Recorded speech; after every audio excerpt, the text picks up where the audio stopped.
तो गाइस आज मैं एक्सप्लेन करूंगा एंडलेस हेवन रियलम एपिसोड 3 को।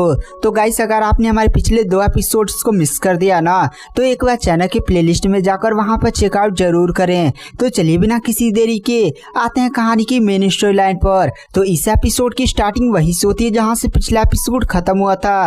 एपिसोड की स्टार्टिंग में हमें प्रिंस लिन हान को दिखाया जाता है जो अपनी फैमिली के मेमोरियल के सामने बैठा होता है। गैस मेमोरियल मतलब वहाँ पर जहाँ उसके फादर मदर को नहीं थोड़ा घर में पूजा वूजा स्थान बना दिया जाता है, वहीं पर बैठा हुआ होता है और सारी बातें याद कर रहा होता है। तभी उसके पीछे जो मिस्टीरियस लड़की होती है वो आ जाती है और कहती है, तुम इंसान अपने पिछले जख्मों को चोट की तरह चाटते रहते हो। जब तक तुम उसे भुला नहीं सकते तुम लोग आगे कभी नहीं बढ़ सकते। वहाँ पर जो हमारा मेन कैरेक्टर प्रिंस लियान होता है वह कहता है, ये कोई जख्म नहीं है बल्कि यह बदला है जो उन इमोर्टल कल्टीवेटर से लिया जाएगा। और जब तक मैं उन इमोर्टल कल्टीवेटर को जान से नहीं मार लेता मेरी आत्मा को शांति नहीं मिलेगा।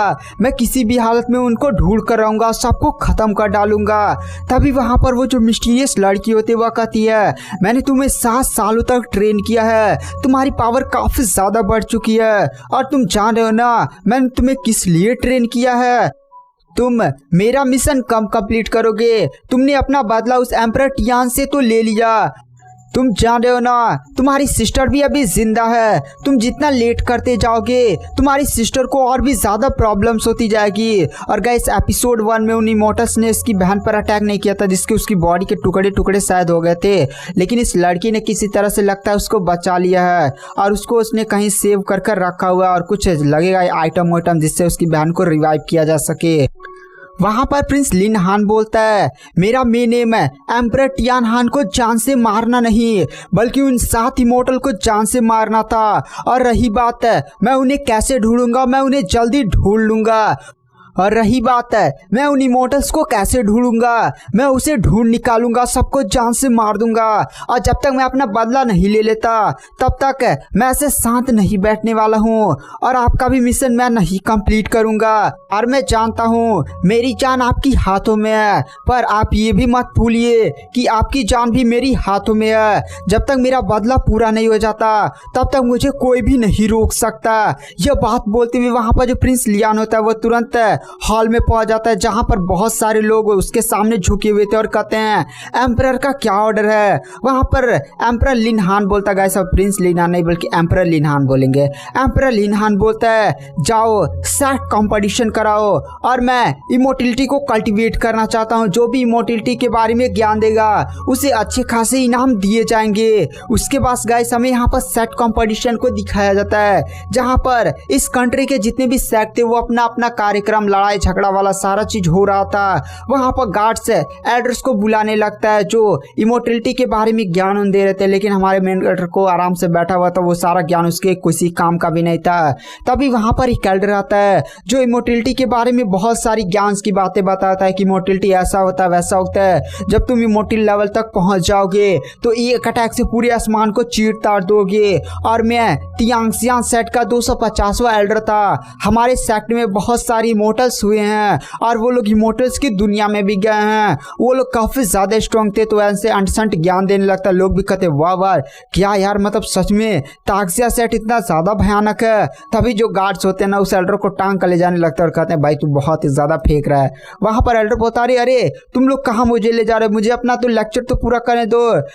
अरे एम्परर मेरे पास बहुत सारी स्ट्रॉन्ग तालिस्मान्स हैं और वो वाटर तालिस्मान्स हैं, केवल 500 सोने की सिक्के में मैं आपको दे सकता हूँ। तो गाइस हम समझ चुके हैं बूढ़ा बस यहाँ पर फेक होकर आता है। उसके बाद हमें अंदर का सीन दिखाया जाता है जहाँ पर जो प्रिंस लियान होता है वो उस मिस्टीरियस लड़की के साथ बैठा होता है और बातें होते कर रहा होता है, जहाँ पर वो मिस्टीरियस लड़की बताती है कि इस दुनिया में कितने सारे कल्टिवेशन लेवल हैं। पहला होता है जियान, दूसरा होता है हुआन और गैस ऐसे बहुत सारे रियलम्स है। तो इसके बारे में हम आगे पता करेंगे, मतलब आगे जानेंगे। वहां पर जो लड़की होती है वह कहती है वो जो इमोर्टल्स थे ना वो उनकी मिनिमम कल्टीवेशन मैंने भी देखा था फैंग डान रियलम तक होनी चाहिए। गैस रियलम के बारे में थोड़ा सा कंफ्यूज मत होइए, बट आप ये जान लीजिए काफी ज्यादा स्ट्रॉन्ग रियलम था। जैसे थोड़ा सा आगे का वीडियो हम लोग आज देखेंगे और जैसे डाउट्स क्लियर होंगे मैं सभी रियलम्स के बारे में आपको बताता चलूंगा। वहां पर जो हमारा प्रिंस होता है वह कहता है फैंग डान रियलम। फैंग डान रियलम रियलम तो स्ट्रॉन्ग है, लेकिन मेन बात है उनको ढूंढना कि आखिर वो कहाँ से आए थे, किस सेक्ट से बिलोंग करते थे, और वो लोग आखिर अपने आप को इमोर्टल्स क्यों बोल रहे थे। जब तक उनके बारे में कोई आइडिया नहीं लग जाता ना, तब तक हम कोई एक्शन नहीं ले सकते। और मैंने अपनी प्लानिंग रेडी कर ली है, जल्द ही उनके बारे में हमें आइडिया लग जाएगा। तभी आसमान में हमें कल्टिवेटर्स को उड़ते आते हुए दिखाया जाता है, जो जोर से चिल्ला कर कहता है, प्रिंस लिन हान आज तू मेरे हाथों से जान से मरेगा। और वो जो कल्टिवेटर होता है वो आसमान से काफी ज्यादा पावरफुल अटैक, जहां पर प्रिंस लिन हान नहीं होता है, उसी घर पर कर देता है। और हमें वहां पर एक काफी ज्यादा बड़ी ब्लास्ट को दिखाया जाता है। यह ब्लास्ट सच में काफी ज्यादा पावरफुल था, पूरा घर ही उड़ जाता है। वहां पर जो वो कल्टिवेटर होता है वो हंसते हुए जमीन पर उतरता और कहता है, प्रिंस लिन हान मर गया। लेकिन प्रिंस लिन हान तो उसके पीछे आ चुका होता है। यह देखकर वो कल्टिवेटर भी काफी ज्यादा शॉक हो जाता है कि प्रिंस लिन हान की गति इतनी ज्यादा भयानक कैसे हो सकती है। वहां पर वो जो कल्टिवेटर होता है वो प्रिंस लिन हान पर अटैक करता है, बट प्रिंस लिन हान एक लात मारता, उतने में वो कल्टिवेटर जाकर दूर गिरता है। वो कल्टिवेटर भी प्रिंस लिन हान की पावर देखकर काफी ज्यादा शौक में था। प्रिंस लिन हान उसको पकड़ता और ले जमीन पर पटक पटक कम मारता है, उसको एकदम ऐसा पटकता है जमीन उमीन एकदम टूट उड़ जाती है। वहां पर उस कल्टिवेटर को भी इस बात पर विश्वास नहीं हो रहा था। प्रिंस लिन हान उस पर अपना पैर रख लेता और कहता है, बताओ अब तुम्हें किसने भेजा है। वह कल्टिवेटर बोलता है, किसने भेजा है, अब तू नरक में जाकर ये बात पूछना। और अचानक से वह कल्टिवेटर पंख में बदल जाता है, एकदम पूरा गायब हो जाता है और सीधे हमारे मेन कैरेक्टर लिन हान के पीछे आ जाता है और अपने हाथ में दो अजीब से गदा निकालता है और सीधे हमारे मेन कैरेक्टर प्रिंस लिन हान पर अटैक कर देता है, जिससे वहां पर हमारा लिन हान भी अपनी स्वाड निकाल कर उसके अटैक को रोक लेता है।